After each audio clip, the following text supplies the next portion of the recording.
ठरलं तर मग या मालिकेच्या पुढील काही येणाऱ्या भागांचे अपडेट जाणून घेऊया आपल्या आजच्या या व्हिडिओमध्ये। चला तर मग प्रेक्षकांनो सुरुवात करूया आपल्या व्हिडिओला। तर आपण आता इथे पाहणार आहोत की कशा पद्धतीने श्वेताचं गुपित आता इकडे चैतन्यासमोर उघड होणार आणि नक्की श्वेता ही कोण आहे आणि ती प्रियाला का मदत करते हे सगळं सुद्धा आता चैतन्याला कळणार। आता नेमकं काय आणि कसं घडतं या सर्व गोष्टींचे अपडेट सविस्तर आपल्या व्हिडिओमध्ये पाहूया।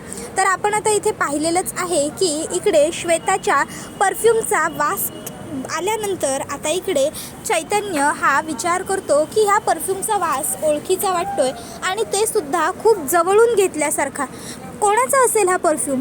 तसंही हा परफ्यूम खूप इम्पॉर्टंट आहे। मग हा परफ्यूम आश्रमात राहणाऱ्या एका साध्या मुलीकडे श्वेताकडे आला कुठून असेल? नक्की काय गडबड आहे असा तो विचार करत राहिलेला असतो। कुठे घेतला हा वास, कुठे घेतला हा वास? इतक्यात अर्जुन हा चैतन्याला म्हणतो, चैतन्य अरे आपले ते क्लायंट आहेत ना काळसेकर, त्यांच्यावरती एक अटॅक झाला होता, त्यांच्या विरोधकाने केलेला होता।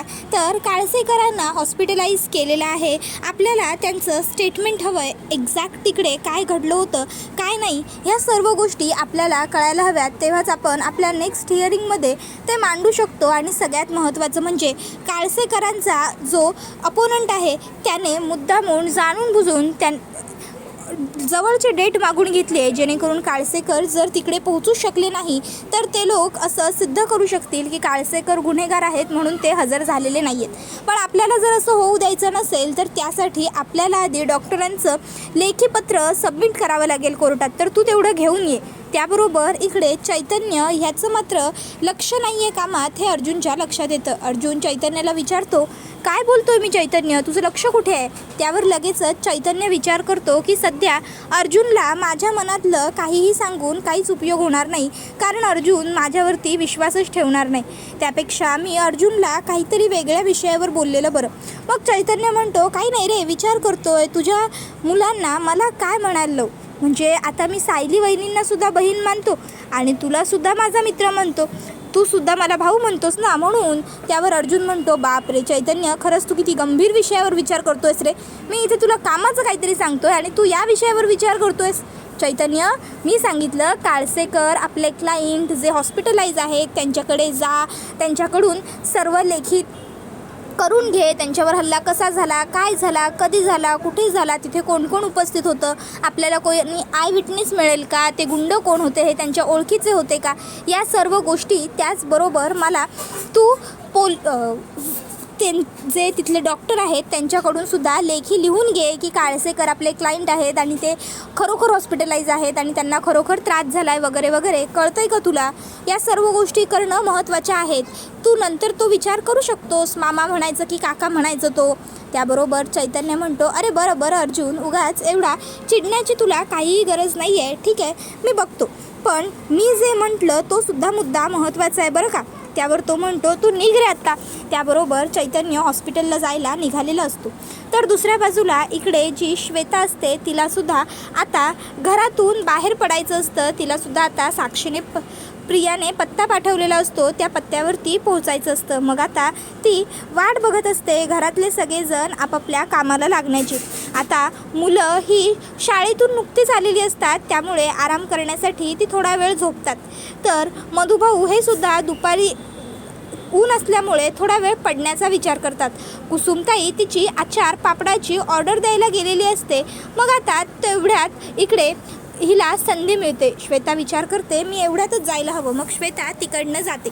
तर तोपर्यंत इकडे जो चैतन्य असतो तो हॉस्पिटलमधून आता अर्जुनने सांगितलेलं काम करून निघतच असतो। इतक्यात त्याला प्रियाला दवाखान्यात आणलेलं दिसतं।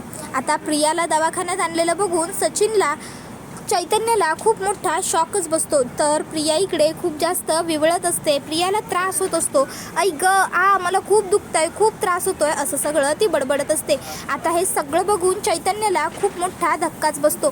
चैतन्य विचार करतो की बाप रे, ही मुलगी एक नंबरची ढोंगी आहे, एक नंबरची नाटकी आहे, नवीन हिचं कुठलं तरी ढोंग आहे वाटतं। आजाराचं नाटक करून ही पुन्हा एकदा जेलच्या बाहेर पडली आहे। याचा अर्थ हे सगळं मला लवकरात लवकर अर्जुन आणि सायली वहिनींपर्यंत पोहोचवायलाच हवं। मग आता चैतन्य ताबडतोब तिकडनं निघतो। आता तो तिकडनं निघतच असतो इतक्यात त्याला त्या हॉस्पिटलमध्येच गेलेली श्वेता दिसते। आता श्वेताला बघून त्याला खूप मोठं आश्चर्य वाटतं की श्वेता इकडे काय करते। त्याबरोबर आता श्वेता प्रियाकडे येते आणि प्रियाला विचारू लागते की बोल काय करायचं आहे आपण आता पुढे। मग आता इकडे त्या दोघी जणी बोलत असतात, पण चैतन्य आता तिकडे श्वेताच्या मागे जाण्याऐवजी सायली अर्जुनला घरी येऊन हे सगळं प्रकरण सांगणं जास्त गरजेचं समजतो आणि तो ताबडतोब घरी निघून येतो। घरी आल्याच्या नंतर मग चैतन्य आता अर्जुन आणि सायलीला म्हणू लागतो, सायली वहिनी अर्जुन खूप मोठा प्रॉब्लेम झाला आहे। सायली आणि अर्जुन म्हणतात काय झालं आहे चैतन्य। त्याबरोबर चैतन्य सांगू लागतो की प्रिया आजारपणाच्या नावावर पुन्हा जेलमधून बाहेर पडली आहे। आता हे ऐकून सायलीचा खूप जास्त संताप होतो। ती म्हणत असते काय ती मुलगी पुन्हा तुरुंगाच्या बाहेर पडली, काही आजारी वगैरे नाही आहे ती, फक्त ढोंग करते, नाटकी आहे ती मुलगी, एक नंबरची खोटारडी आहे, फसवी आहे, पोलिसांच्या डोळ्यात सुद्धा धूळ फेकते ती। तिला वाटतंय की ती नाटकं करेल आणि सुटत जाईल म्हणून, आणि तेच होतंय बघा। अहो काहीतरी करा, ती मुलगी तुरुंगाच्या बाहेर राहता कामा नये। जर ती जेलमध्ये नाही ना राहिली तर ती पुन्हा काहीतरी कटकारस्थानं करायला जाणार, आपल्या घरामध्ये फूट पाडायला बघणार। ते काही नाही, आत्ताच्या आत्ता मी पोलिसांकडे जाणार आहे आणि पोलिसांना सांगणार आहे की ती मुलगी एक नंबरची ढोंगी आहे, तिच्यावरती विश्वास ठेवू नका। आणि सायली रागात उठून चालणार असते इतक्यात तिच्या पोटात कळ येते। ती आई ग आह असं करते। त्यावेळी अर्जुन म्हणतो बायको बायको बस इथे पहिले तू, आणि काय गरज आहे तुला एवढी चिडचिड करण्याची, एवढा संताप करण्याची। मी आहे ना, मी बघतो काय करायचं ते, तू बिलकुल काळजी करू नकोस, बिलकुल टेन्शन घेऊ नकोस। मी असताना तुला टेन्शन घ्यायची काय गरज आहे, आपण बघू ना काय करायचं, कसं करायचं, सगळं करू, पण लीगल पद्धतीने। बायको हे बघ, असा रागराग करून, अशी चिडचिड करून, संताप करून काहीही मिळणार नाही आहे। चैतन्य तू कुठे बघितलंस तिला। त्यावर मग चैतन्य सिटी हॉस्पिटलचं नाव सांगतो। त्यावर अर्जुन म्हणतो ठीक आहे, काय करायचं ते आपण लीगली करूया, काळजी करू नकोस सायली, ती मुलगी पुन्हा आपल्या घरापर्यंत येऊ शकणार नाही आहे। त्यावेळी चैतन्य म्हणतो एक मिनिट वहिनी, तुम्हाला जितकं हे ऐकून संताप आला आहे ना की मी प्रियाला तिकडे हॉस्पिटलमध्ये पाहिलं आहे, तितकंच आणखीन एक गोष्ट मला तुम्हाला सांगायची। त्याबरोबर प्रियाला आता आणखीन काय झालं आहे का, आणखीन तिने काही कांड करून ठेवलं आहे का, असं आता लगेचच सायली म्हणते। त्यावर चैतन्य म्हणतो नाही वहिनी, प्रियाबद्दल नाही आहे ही गोष्ट श्वेताबद्दल आहे। त्याबरोबर मग अर्जुन म्हणतो श्वेता म्हणजे ती। त्यावर चैतन्य म्हणतो हो बरोबर, आश्रमात आलेली ती नवीन मुलगी श्वेता। अर्जुन श्वेता नक्कीच काहीतरी गडबड आहे, कारण ज्या हॉस्पिटलमध्ये आता प्रियाला घेऊन गेलेत ना श्वेताला, मी त्याच हॉस्पिटलमध्ये बघितलं। श्वेताचं तिकडे काय काम, ती तिकडे कशाला गेली। त्यावर मग आता लगेचच इकडे सायली म्हणू लागते चैतन्य भाऊजी अहो तुम्ही काहीही काय बोलताय, श्वेता तिकडे कशाला जाईल। हे बघा मे बी श्वेता ऐवजी तिकडे कोणीतरी दुसरी मुलगी असेल, तुम्हाला श्वेताचा भास झाला असेल। चैतन्य म्हणतो नाही ती श्वेताच होती। सायली म्हणते बरं बरं ठीक आहे भाऊजी, तुम्ही म्हणताय ना जर ती श्वेताच होती तर चालेल, आपण तिला विचारूया ती दवाखान्यात का गेली होती ते। मे बी असंही असू शकतं की तिच्या नवऱ्याने तिला खूप छळलं आहे, त्रास दिला वगैरे ती सांगत होती, तर तिला काहीतरी त्रास होत असेल किंवा काही अडचण असेल म्हणून ती गेली असेल। त्याबरोबर मग अर्जुन म्हणत असतो नाही वहिनी, मला ना ही श्वेता काहीतरी गजब वाटते, नक्कीच काहीतरी गडबड आहे, तुम्ही या श्वेतापासून जरा सावध राहा, जपून राहा। ही श्वेता जशी दिसते ना तशी नक्कीच नाही आहे, काहीतरी खूप खोलवर गडबड आहे। मी जेव्हापासून त्या श्वेताला भेटलो आहे ना तेव्हापासून मला तिला कुठेतरी भेटल्यासारखं वाटतंय, कारण तिचा परफ्यूम। त्यावर अर्जुन म्हणतो परफ्यूम। त्यावर मग तो म्हणतो हो, कारण तिच्या परफ्यूमचा वास मला खूप ओळखीचा वाटतो, पण तो परफ्यूम नेमका कुठला आहे आणि काय मला तेवढंच फक्त आठवत नाही आहे, मी आठवण्याचा प्रयत्न करतो।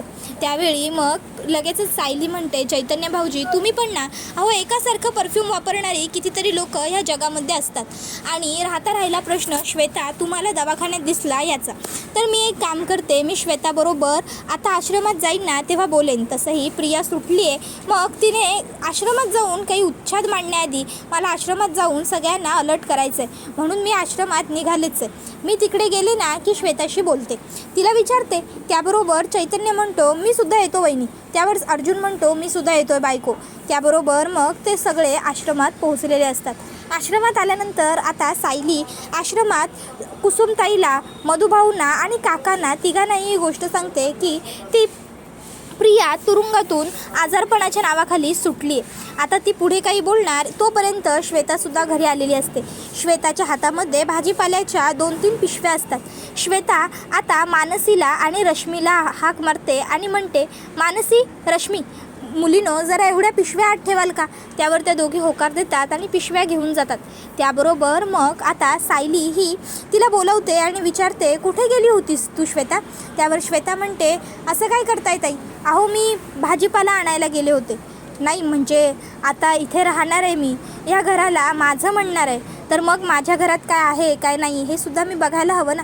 फुकट्यासारखं असं कसं राहायचं? म्हणून बघितलं तर घरामध्ये कांदे, बटाटे, लसूण थोडा होता. मग विचार केला ज्या गोष्टी गरजेच्या आहेत त्या तरी किमान माझ्याजवळ पैसे आहेत त्यातून थोडं घेऊन यावं म्हणून बाजारात गेले होते. त्यावर सायली म्हणते, अच्छा ठीक आहे श्वेता, पण तू आज सिटी हॉस्पिटलकडे गेली होतीस का गं? तू तिथे होतीस? त्यावर मग श्वेता रडण्याचं नाटक करू लागते. आता श्वेताच्या डोळ्यातले अश्रू बघून सायली भावूक होते. सायली विचारते, श्वेता अगं काय गं, रडायला काय झालं? त्यावर श्वेता म्हणते, खरं तर तुम्हाला कोणाला सांगायचं नव्हतं, पण आता तुम्हीच जर मला बघितलं आहे तिकडे तर सांगते. मी तिकडे माझ्या आईला बघायला गेले होते. आईचा फोन आला होता नाही का, तुम्ही सकाळी इथे होतात तेव्हाच. आई म्हणत होती की ती सिटी हॉस्पिटलमध्ये ॲडमिट आहे, म्हणून भाजीपाला आणायच्या नावावर आईला सुद्धा जरा जाऊन भेटून आले, बघून आले. आईला बघितलं तर जरा बरं वाटतंय, पण माझे बाबांची अशी अजिबात इच्छा नाही की मी त्यांच्याजवळ राहावं, त्यांच्याकडे जावं. म्हणून मग बाबा तिथे नव्हते त्या वेळात पटकन आईला बघून आले. सॉरी, म्हणजे मी असं खोटं नको बोलायला हवं होतं, पण काय करू? त्याबरोबर मग सायली म्हणते, अगं असू देत श्वेता, काही हरकत नाही. तुझ्या आईच्या ट्रीटमेंटसाठी जर काही तुम्हाला मदत लागली तर नक्की सांग. हे बघ, माझा स्वतःचा सख्खा धीर डॉक्टर आहेत, जर काहीही वाटलं तुला कमी जास्त तर सांग. काय? इतक्यात सायलीच्या फोनवर एक फोन येतो. सायली म्हणते, श्वेता मी आलेच हां. आणि मग सायली तिकडनं फोनवर बोलायला जाते. हो आई, मी पोहोचले. हो हे आहेत माझ्याबरोबर, तुम्ही काही काळजी करू नका. तर दुसऱ्या बाजूला श्वेता विचार करते, नशीब जीव सुटला. सायलीने जर आणखीन काही प्रश्न विचारले असते तर माझी वाटच लागली असती. इतक्यात आता इकडे लगेचच श्वेता ही असं म्हणतच असते. इतक्यात तिच्या फोनवरती अण्णांचा फोन आलेला असतो. आता अण्णांच्या फोनचा नंबर तिने अण्णा असा सेव्ह केलेला असतो आणि त्याचबरोबर त्यांचा फोटोसुद्धा तिने ठेवलेला असतो. आता ती त्या फोनकडे बघतच असते आणि म्हणते, आता यांनी कशाला फोन केला? तोपर्यंतच त्या ठिकाणी चैतन्य आलेला असतो. चैतन्य पाण्याचा ग्लास किचनच्या ओट्यावर ठेवायला जाताना श्वेताच्या फोनवरती महिपतचं नाव वाचतो, महिपतचा फोटोही बघतो. त्यानंतर तर चैतन्याच्या लक्षात येतं की ही नक्कीच साक्षी आहे, कारण हा परफ्यूम साक्षीचा आहे. मी मगापासून विचार करण्याचा प्रयत्न करत होतो पण मला आठवत नव्हतं. थँक गॉड आठवलं. पण चैतन्य तिला काहीही न बोलता तिकडनं निघून जातो. आता साक्षी विचार करते, बरं झालं निघून गेला, याचा अर्थ याच्या लक्षात काही आलेलं नाही आहे. तर चैतन्य आता बाहेर येतो आणि सायली व अर्जुनला म्हणत असतो, ही श्वेता कोण आहे? मी हिला कुठे भेटलोय, कसा भेटलोय, कधी भेटलोय? हे सगळे प्रश्न मगापासून माझ्या मनाला त्रास देत होते, माझं मन खात होते. पण आता शेवटी मला सत्य कळलंय, ही श्वेता ही साक्षी आहे. त्याबरोबर हे ऐकून सायली अर्जुन म्हणतात, काय? त्यावर तो म्हणतो, हो ही मुलगी साक्षी आहे, मला कळलंय ही साक्षीच आहे. हिच्या परफ्यूमचा वास घेऊनच मी जाणवून बघितलं आहे की ही साक्षी आहे. साक्षी हे परफ्यूम वापरायची आणि माझ्या इतकं तिच्याजवळ कोणीच गेलं नव्हतं, त्यामुळे मीच अचूक ओळखू शकतो तिच्या परफ्यूमचा वास. त्यावर सायली म्हणते, चैतन्य भाऊजी अहो बास करा, काय बोलताय तुम्ही हे वेड्यासारखं? मी मगाशी तुम्हाला समजावून सांगितलं की परफ्यूमच्या वासावरून असं ठरवता नाही येणार. अहो एकच परफ्यूम लावणारी कितीतरी लोक असू शकतात ना. त्यावेळी मग तो म्हणत असतो, मी काय फक्त एका परफ्यूमच्या वासावरून नाही बोलत आहे सायली वहिनी. त्यावर सायली म्हणते, मग आणखीन काय झालं आहे? त्यावर चैतन्य म्हणत असतो, वहिनी मी आत्ता जेव्हा पाण्याचा ग्लास किचनमध्ये ठेवायला गेलो होतो ना, तेव्हा श्वेताच्या फोनवरती अण्णा अशा नावाने एक फोन आला होता. साक्षी तिच्या अण्णांना अण्णाच म्हणायची ना. मग त्याबरोबर सायली म्हणते, अहो पण हे कोणीतरी खरोखर तिचे दुसरे अण्णा काका वगैरे असतील ज्यांनी तिला कॉल केला असेल, पण तुम्ही असं का उगाच तिच्या मागे लागताय भाऊजी? त्यावर चैतन्य म्हणतो, वहिनी हे बघा, ते काही असो, तुमचा त्या मुलीवर विश्वास असेल पण माझा नाही आहे आणि माझ्याकडे सध्या पुरावे नसल्यामुळे मी गप्प बसतो. पण तुम्ही लोक त्या मुलीपासून सावध राहा, सांभाळून राहा. काहीही झालं तरी त्या मुलीमुळे आपल्याला काही त्रास होता कामा नये. ती साक्षीच आहे ही माझी खात्री आहे. त्याबरोबर हा व्हिडिओ इथेच संपतो. व्हिडिओ आवडला असेल तर व्हिडिओला लाईक करा. चॅनलवर नवीन असाल तर चॅनलला सबस्क्राईब करा आणि बेल आयकॉन आठवणीने प्रेस करा. आणि हे कमेंटमध्ये सांगायला विसरू नका की तुम्हालासुद्धा श्वेता ही खरोखर साक्षी आहे असं वाटतंय का, की श्वेता खरोखरच एखादी दुसरीच मुलगी असेल. चला तर मग हे जाणून घेण्यासाठी चॅनलला सबस्क्राईब आठवणीने करून ठेवा. टाटा बाय बाय, धन्यवाद. Take care all of you.